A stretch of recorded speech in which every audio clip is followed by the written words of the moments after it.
రాజు పడింది కదా సార్.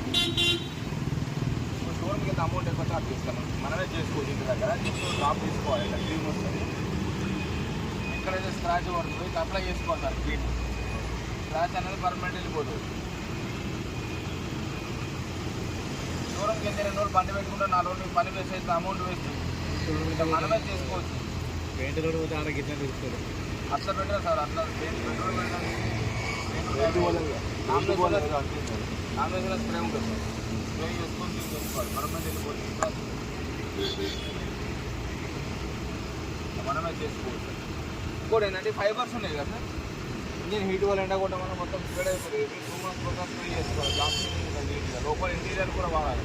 లోపల ఏసీ వేస్తారు కదా, డస్ట్ బొమ్మలు బట్టలకు అనుకున్నది ఓసి నుంచి లోపల ఏసీ డస్ట్ పోయి స్టక్ అయిపోయి స్లో వస్తూ ఉంటుంది. ఇట్లా అనుకుని కట్ చేస్తారు ఒకసారి స్మూత్గా ఉంటుంది. డస్ట్ అనేది ఫామ్ కాదు, డస్ట్ లెస్ అనమాట. ఈ థింగ్స్ కూడా వాడాలి. ఈ కూలింగ్ చూస్తే ఎయిర్ క్లీన్ కాదు, ఇంట్లో బ్లాక్ క్లీనింగ్ ఉంటుంది. నెక్స్ట్ కూడా గీతలు పడకుండా చూపెడతాం. గీత మొత్తం తీసిచ్చేస్తాం. ఆయన కూడా కోటింగ్ అనమాట. రాత్రి ఇస్తే దాని వల్ల దుమ్ము పట్టుకోలేదు. మంత్లీ 1 time చేసుకోవాలి సార్. స్ప్రే చేసుకొని నీట్ చేసుకోవడం. గీతలు రావు, దుమ్ము పట్టుకోవు.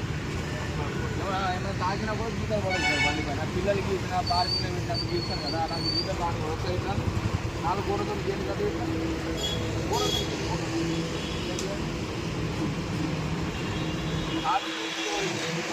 గీతలు కాసినప్పుడు వాడుకోవాలి. పడగా వైపర్ వేస్తాం కదా, 2 గ్లాస్ వైపర్ కింద ఎక్స్ట్రాలు ఉండి గ్లాస్ ఈ పూర్తి పోతుంది. గ్లాస్ స్ప్రే చేసుకొని క్లీన్ చేసుకోండి.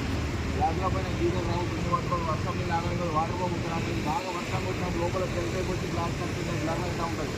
అట్లే ఉండదు సార్. తప్పేం వస్తుంది, స్మూత్ కూడా లేయర్ ఫామ్ అయిపోతుంది. నాటు మొత్తం